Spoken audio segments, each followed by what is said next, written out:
Il nous reste à aborder le troisième chapitre qui a trait aux finances communales à travers plusieurs sujets dont vous avez sans doute pris connaissance à travers la notice explicative. Le premier consiste à l'admission en non-valeur d'un certain nombre de créances.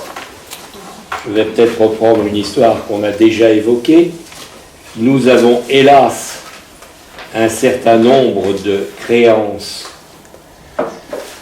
ou de dettes, selon le côté où on le regarde, de notre population, ou du moins de gens qui ont fait partie de notre population ou de nos habitants vis-à-vis de la commune, dettes qui sont de nature diverse, mais essentiellement des dettes pour les plus importantes sur la taxe sur la publicité locale et pour d'autres moins importantes des dettes consécutives à des factures de cantines, à des factures de centres de loisirs, à des factures de justice.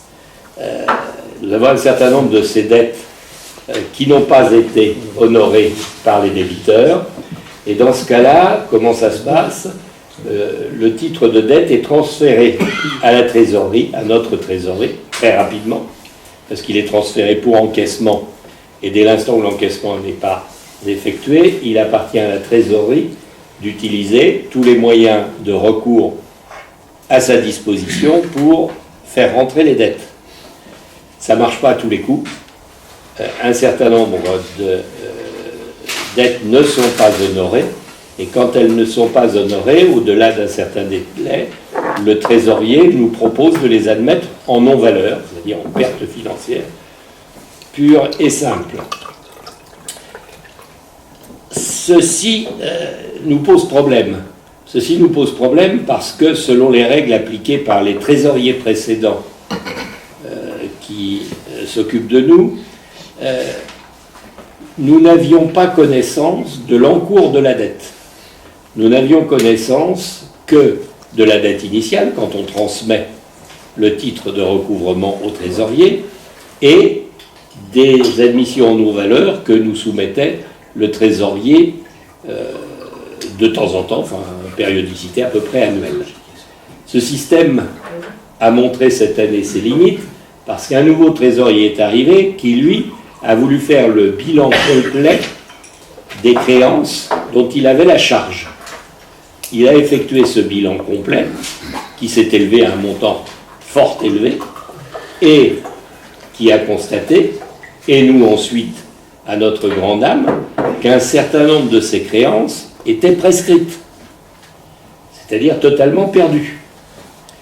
Alors des discussions ont été engagées entre la commune et la trésorerie, d'abord pour revoir le montant que nous sommes prêts à inscrire en non-valeur cette année, qui est celui qui figure sur votre document de 16 855 € et 4 centimes, et de parler du sort des autres créances qui ne sont pas recouvrées, mais pour lesquelles on attend que le trésorier engage plus d'actions qu'il n'a fait jusqu'à présent, ou qu'il les engage tout simplement parce qu'il s'agit de dettes récentes. Et pour éviter que ne se reproduise le genre de surprise que nous avons eu cette année, il est convenu que dorénavant la trésorerie nous fera un état complet de la dette tous les 6 mois.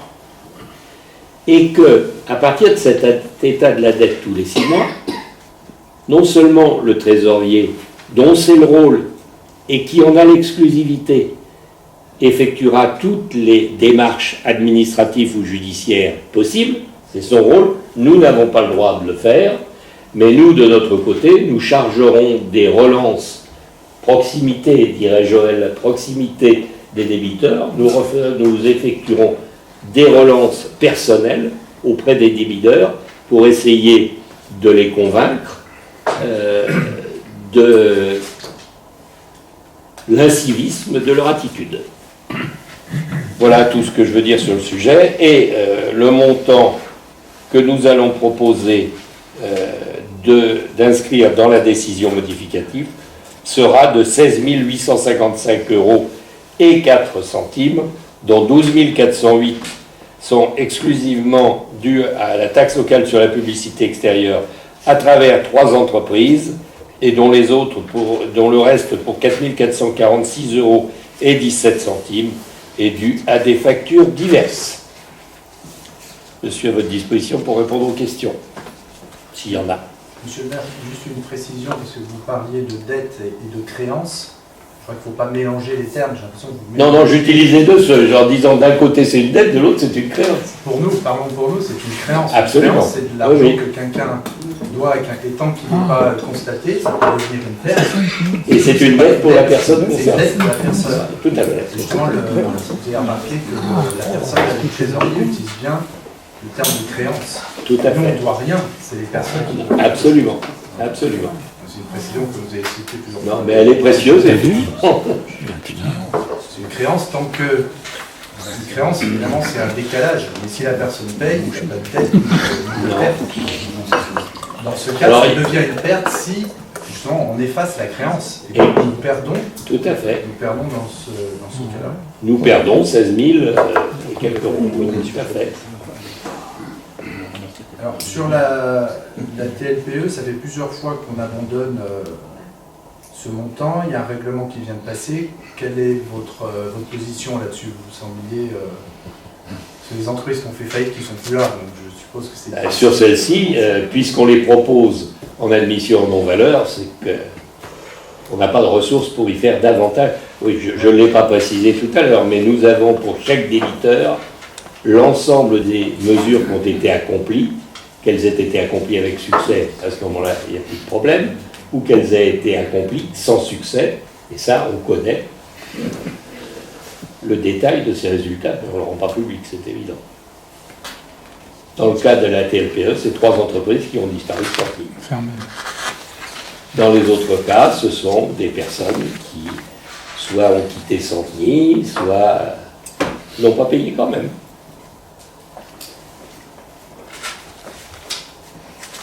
D'autres questions?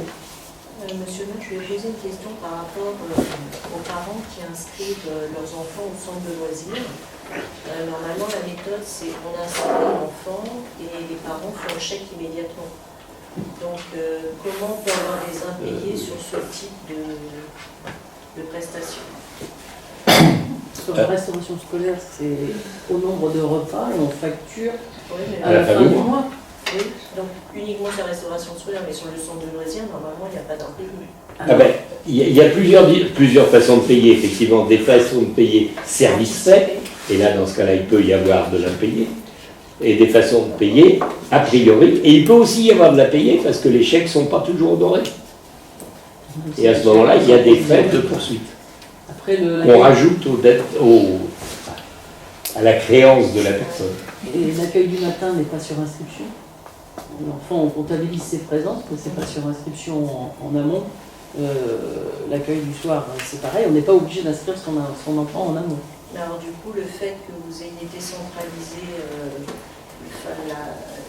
je dirais le poste de Tiffaine, parce qu'à l'époque, elle était en haut au centre des Quatre Saules, donc du coup, elle pouvait voir le matin les parents passer, ou le soir, et elle pouvait alerter les parents en disant, bah, écoutez, et là, du coup, comme maintenant, elle est, je dirais le poste est sur la mairie, bah, vous n'allez pas voir les parents passer. Mais c'est pas du tout son rôle. Elle ne va pas aller du tout réclamer l'argent. Bah, elle pouvait- Ah non, mais c'est pas. Ah non, du tout, elle peut pas.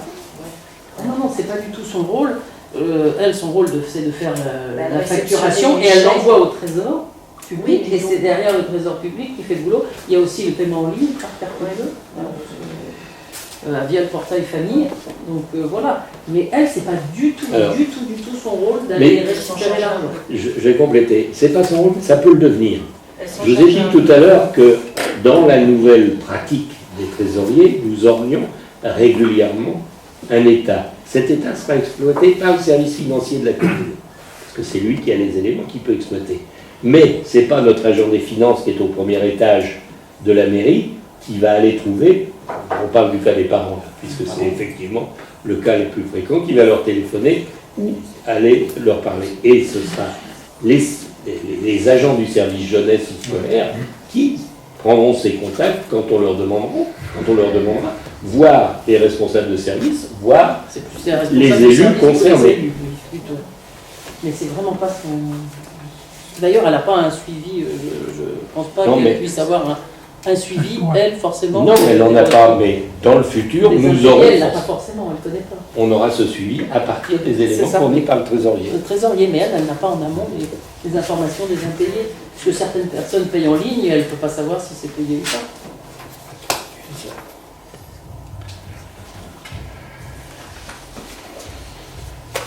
Bien, donc, est-ce qu'on a une délibération spécifique à ce point-là? Oui. Donc, je vais vous demander votre accord pour pouvoir admettre en non-valeur la somme de 16 855 € et 4 centimes. Qui s'y oppose? Qui s'abstient? Donc, la décision est prise.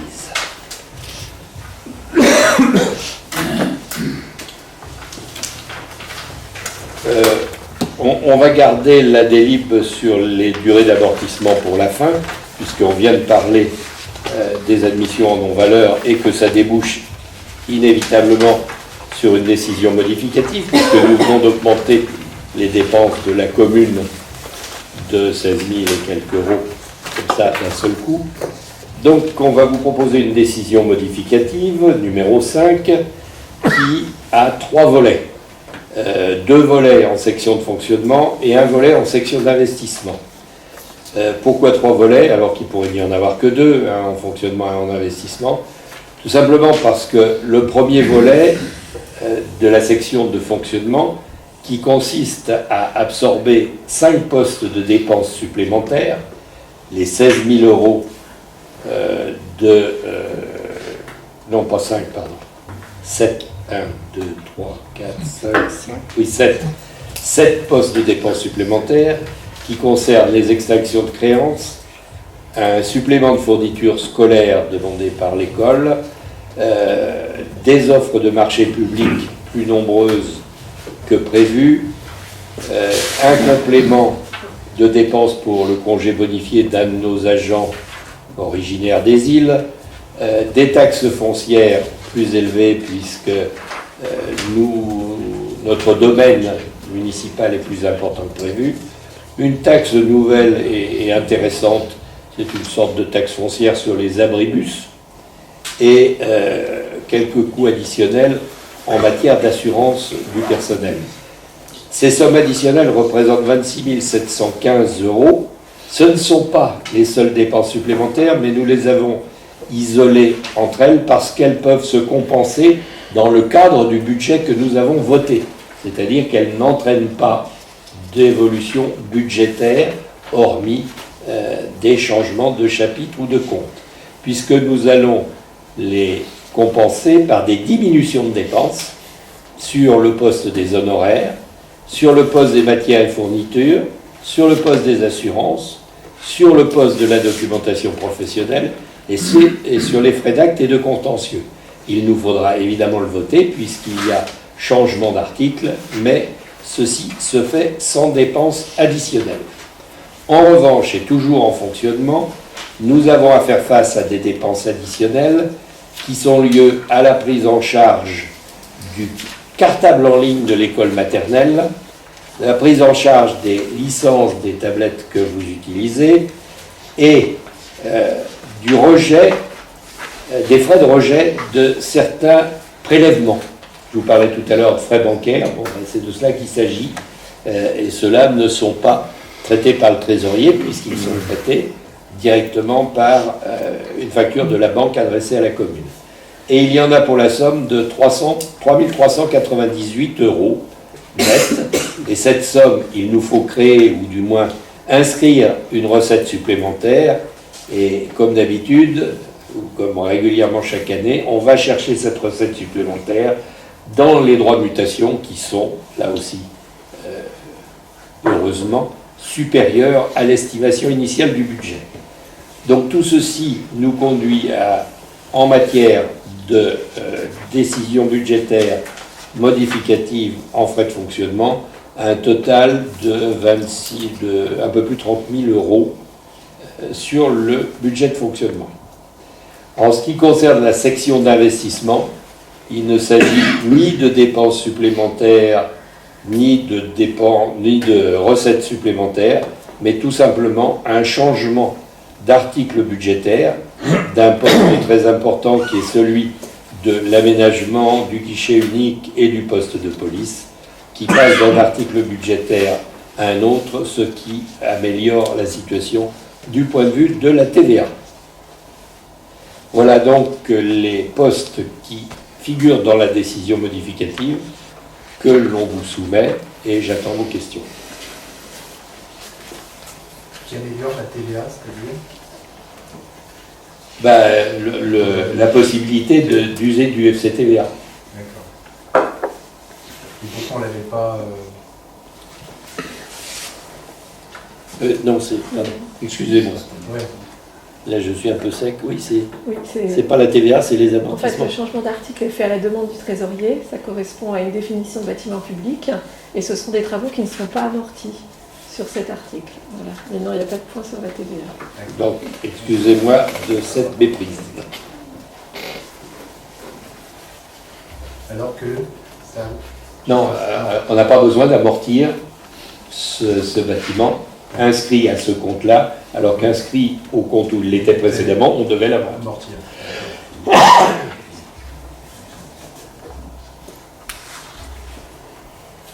Pas d'autres questions? Alors je soumets à vos suffrages la décision modificative. Qui s'y oppose? Personne. Qui s'abstient? 6 abstentions. Et effectivement, le dernier point, qui était l'avant-dernier, a trait à une modification du régime d'amortissement de nos biens, modification du régime d'amortissement qui a 2 origines. La première, c'est qu'il y a des biens que nous n'avions jamais eus, en particulier des armes et des gilets pare-balles pour la police, et donc nous n'avions pas fixé de durée d'amortissement pour ces matériels. Et puis d'autre part, une revue de ces durées d'amortissement avec la trésorerie, ce qui a conduit à un certain nombre d'évolutions. Alors je ne sais pas si vous avez le tableau en jaune avec le surlignage en jaune qui vous indiquera les évolutions. C'était déterminé par la commission finance. On l'a présenté à la commission finance la semaine passée. Bon, moi, j'ai pas pris le document de la commission.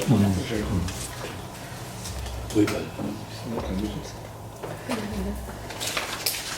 voilà, non, ça me permet de répondre aux questions s'il y en a. Par exemple, ce qui m'avait étonné, on amortit un gilet pare-balles en 10 ans, sauf accident.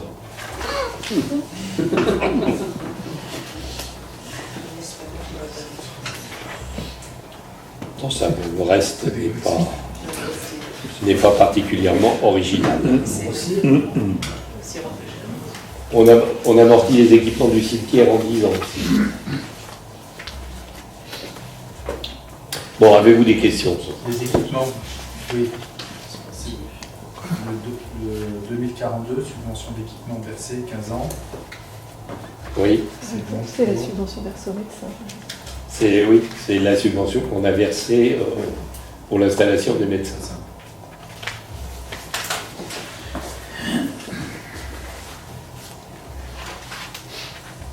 Pas d'autres curiosités?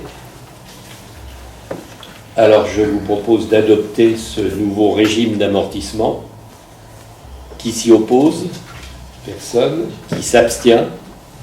Personne. Donc il est adopté.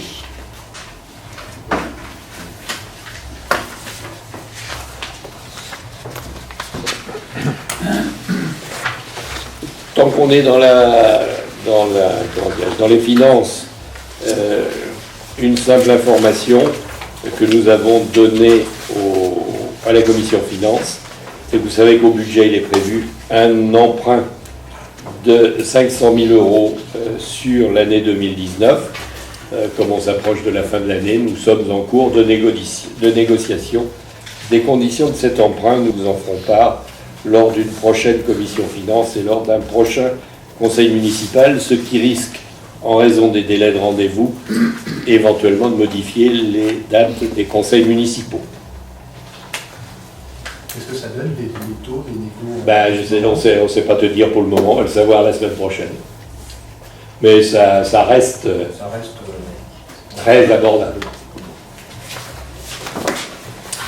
Donc il nous reste à examiner le compte-rendu du Conseil du 23 septembre que vous avez reçu. Nous avons reçu les commentaires qui ont été intégrés dans ce compte-rendu. Avez-vous des remarques sur cette dernière version ?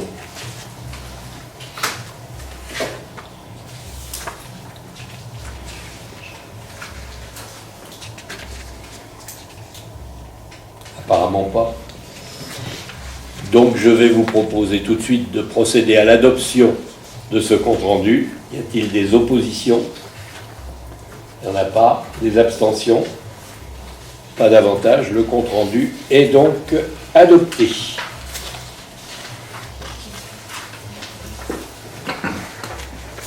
Y a-t-il, Madame Meillat-Blimont, des choses à dire à propos de la métropole ou du territoire?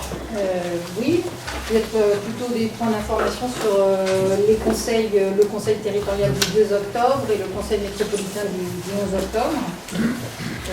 Pour vous signaler quelques points qui sont intéressants au regard de ce qui se passe sur le territoire, notamment l'adoption d'une convention de partenariat avec la Chambre de commerce et d'industrie du Val-de-Marne, dont pourront bénéficier les entreprises centenoises, et une pépinière hôtel-entreprise, l'ouverture d'un incubateur territorial à Créteil qui bénéficie ici des fonds européens. Donc ça c'est particulièrement intéressant.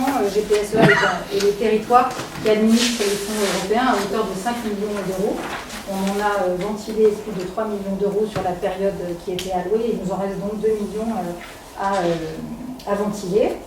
Le plan climat, air, énergie territoriale, mais je crois qu'on en a déjà parlé, a été voté, essentiellement avec des fiches actions. Donc ça, c'est pour le conseil de territoire.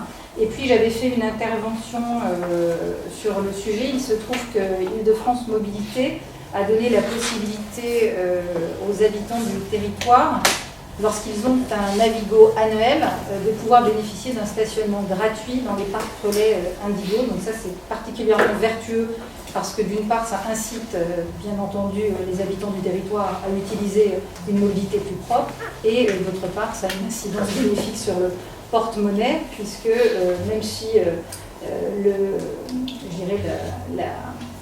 les tarifs qui sont négociés avec les délégataires sont tout à fait raisonnables en région parisienne.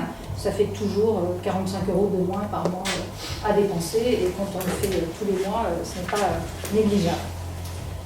Sur les transferts d'équipements culturels et sportifs, il y a eu la reconnaissance de l'intérêt territorial du stade Didier Boutin à Marolles-en-Brie ainsi que la reconduction des conventions de services partagés. Et puis, on en avait déjà parlé, Grand Paris Sud-Est Avenir fait baisser le prix de l'eau pour ses habitants, mais on avait dit qu'effectivement, nous n'étions pas concernés puisque nous n'appartenions pas au même syndicat. Par contre, peut-être rappeler que l'année dernière ou l'année d'avant, 2016, voilà, GPSEA avait négocié avec notre syndicat un recalage des tarifs qui nous était tout à fait bénéfique. Pour ce qui concerne le conseil métropolitain, des informations en matière de finances, il se trouve que les attributions de compensation sont notifiées aux communes avant le 10 février 2020. Donc ça, c'est particulièrement important, avec des montants constants, puisque la commission transfert des charges n'a pas noté de transfert de charges, puisque la compétence logement n'a pas été encore transférée. Donc les transferts de charges sont les mêmes. Et puis un gros morceau, outre d'autres sujets sur le conseil territorial, le conseil métropolitain au sein duquel Tony Estanguet est venu présenter ce qu'étaient les Jeux Olympiques, puisque la métropole de Paris est notre ouvrage sur la piscine et les installations. Un gros morceau sur la GEMAPI, avec une convention signée avec le département du Val-de-Marne pour la participation aux études et aux travaux relevant de la gestion des milieux aquatiques et de la prévention des inondations. Donc à peu près 340 000 euros pour les travaux ainsi que des frais d'études. Donc réhabilitation essentiellement des murs anti-crues et des ouvrages, que ce soit à Pompadour ou à Choisy-le-Roi. Donc ça concerne une partie du territoire. Et pour l'autre partie, eh bien, on en avait déjà parlé, mais la métropole a signé donc la charte triennale de façon officielle avec l'ONF et l'État. Et dans ces actions prioritaires, il y a bien sûr des actions qui concernent plus directement la forêt Notre-Dame avec le curage en tout cas je dirais la volonté de vérifier où se trouvent les embâcles dans les fossés pour que l'eau circule mieux lorsqu'il pleut de façon conséquente. Voilà pour les sujets à éclairer au regard du territoire et de la métropole du Grand Paris. J'ai un petit détail, s'il te plaît. J'ai entendu parler de fonds européens. Tu veux donner un chiffre? Oui. Quels sont les projets qui en ont bénéficié? Alors en fait, sur les fonds européens... Parce qu'on n'en a pas vu. Non, mais parce qu'en fait, les fonds européens sont ventilés sur la période 2015-2020. Et 2015, le territoire n'étant pas créé, ce sont Plaine Centrale et la communauté de Haut-Val-de-Marne qui en ont essentiellement profité au plan géographique. Ça, c'est la région qui l'avait décidé. Donc, ce sont des projets qui ont attrait soit à l'accompagnement des entreprises, soit au développement économique, soit à l'égalité homme-femme. Ce sont des sujets. Je pourrais vous faire, si vous le souhaitez, c'est un petit peu plus long, un inventaire, non seulement des projets, mais surtout, les fonds européens, c'est extrêmement compliqué, comment le territoire s'engage auprès des porteurs de projets pour les amener jusqu'à ce que la région accède et accepte le dossier qui leur est présenté. Nous, à GPSEA, on organise ce qu'on appelle des comités de sélection et de suivi, c'est la commission que je préside, où on auditionne les différents projets qui sont déjà aidés par les services du territoire pour présenter leurs projets, suivant des axes bien déterminés. Donc on a 6 axes, et on doit ventiler les sommes, on doit consommer 100% des sommes qui sont attribuées. On en a consommé 3 millions sur 5 millions. Et à partir de là, la région peut décider de remettre dans un appel à la manifestation d'intérêt les sommes en jeu sur le delta qui reste.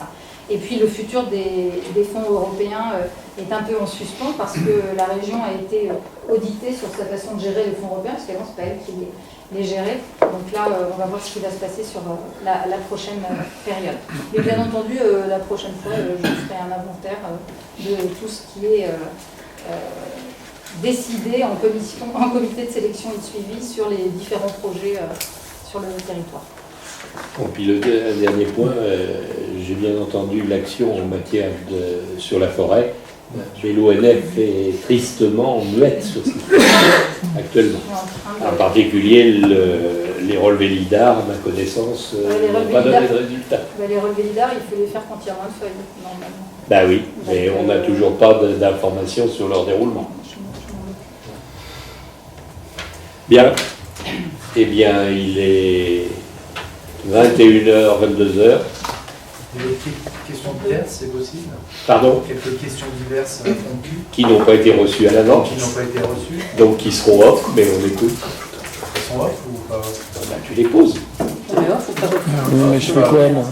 Ah, pour les caméras? J'appuie sur le bouton ou pas? Non, non, non. Tu laisses marcher. C'était sur le conservatoire. C'est comme le conservatoire est peut-être voué à évoluer et passer dans le giron du territoire. Savoir comment quelle était votre vision de la situation du conservatoire de musique et de danse de Saint-Cloud? Ah, il y est actuellement dans les mains il est dans les mains. Il a été transféré. Il a été transféré à GPSEA. Pour les bâtiments. Pour le bâtiment. Pas seulement. Pour les bâtiments. Oui. Ça a été une nouvelle convention alors. C'est c'est GPSEA qui assure bien sûr la gestion des bâtiments, mais qui assure aussi le subventionnement du conservatoire, qui va changer de président. Depuis quand? Depuis le transfert, c'est...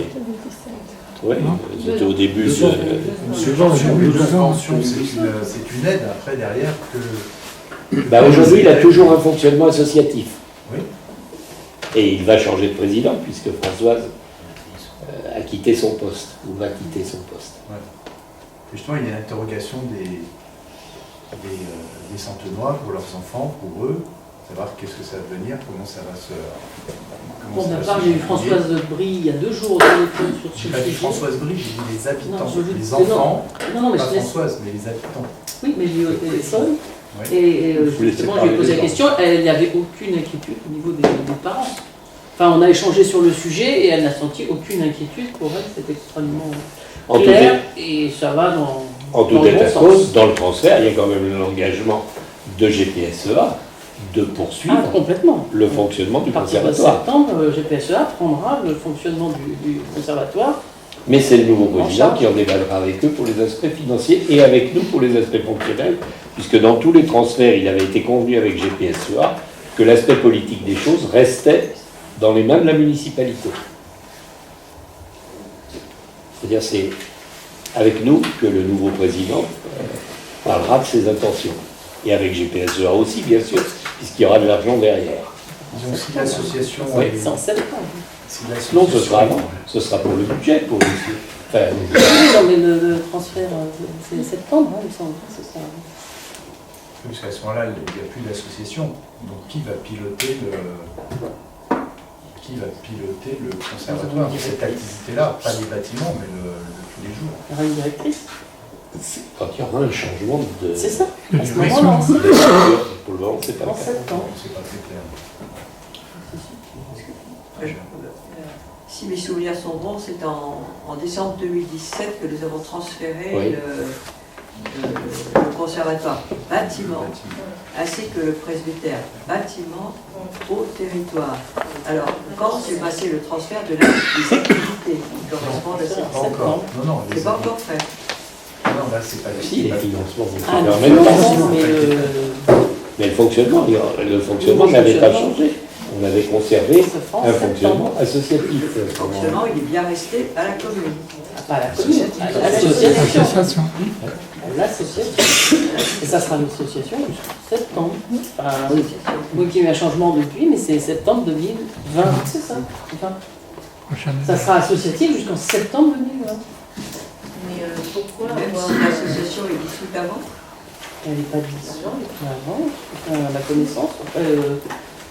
Il y a peut-être eu du mouvement, je ne sais pas, Edith, tu as des informations là-dessus parce que- Non, j'ai des Ah, non. interrogations de la Ah, part des des parents, interrogations, des mais enfants, c'est tout. Bon, en tout cas, Françoise n'en avait pas il y a 2 jours au téléphone. Comment ils vont exercer? Elle dit Il y en a qui ont pour des elle, chèques. tout Ils ont également émis des chèques en plusieurs fois.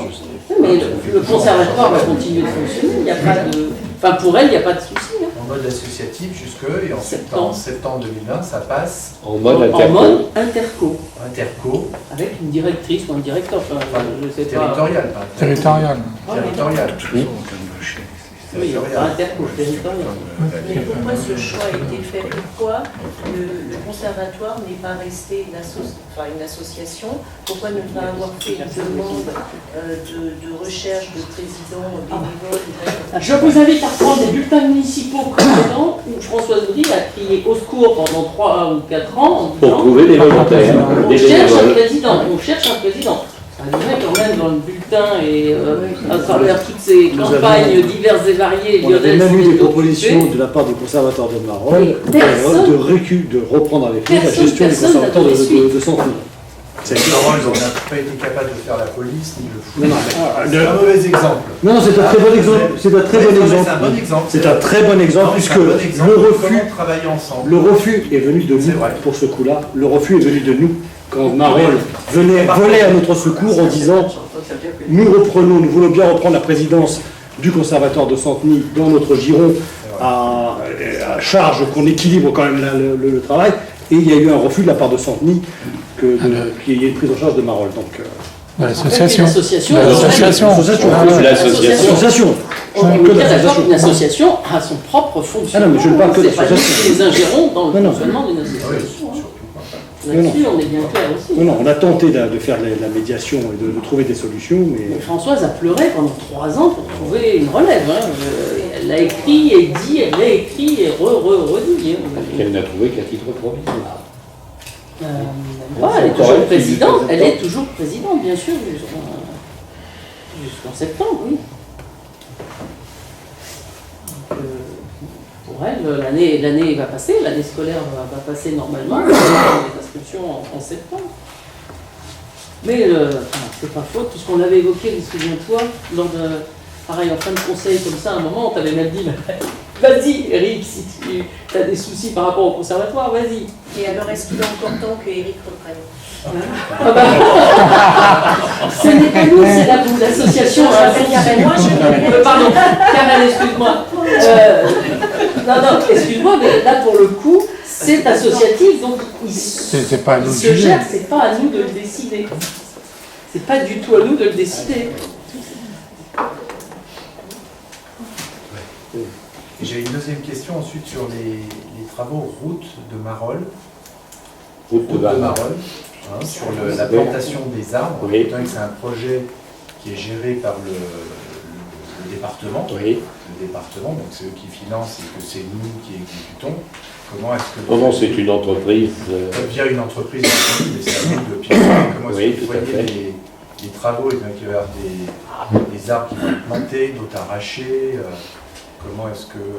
Il y a une proposition du département qui consistait d'abord à retirer 6 arbres qui doivent être retirés à cause de leur état de santé et à reconstituer un alignement qui comprenait au total à peu près 16 au départ. Oh oui, mais ça faisait 25 arbres au total à peu près. On a discuté avec eux, on a trouvé que c'était un petit peu trop de plantation et c'était un alignement un peu trop dense. On a donc en fait divisé par 2 l'alignement, ce qui a changé le nombre d'arbres, non pas à retirer, parce que ceux qui sont retirés sont retirés parce qu'ils sont malades, mais ce qui a réduit le nombre d'arbres à remplacer, d'autant qu'un certain nombre d'arbres retirés n'auront pas besoin d'être remplacés compte tenu de l'alternance des emplacements.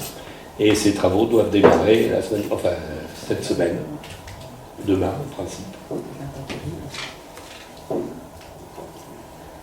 Donc, reconstitution d'un alignement réduit par rapport au projet initial, avec des recommandations particulières à traiter en réunion de chantier au département pour, en particulier, le séquoia de M. Bourguignon.